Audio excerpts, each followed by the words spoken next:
Nothing can be more frustrating when you sit down to watch one of your favorite programs on Dish Anywhere app and you run into issues streaming it. Well, in today's tech video, I'm going to show you how to fix Dish Anywhere if it isn't working on your Fire TV.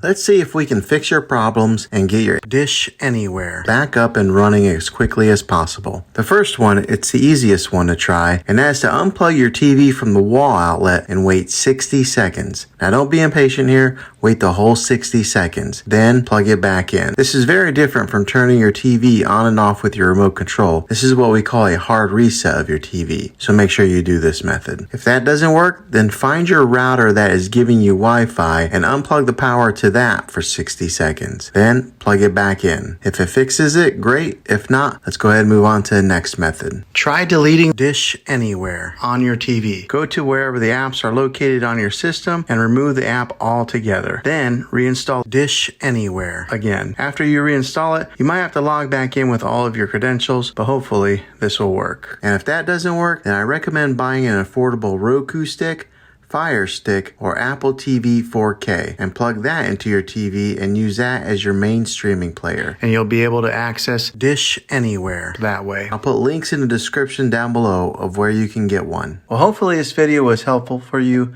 If it was, go ahead and click a thumbs up on it.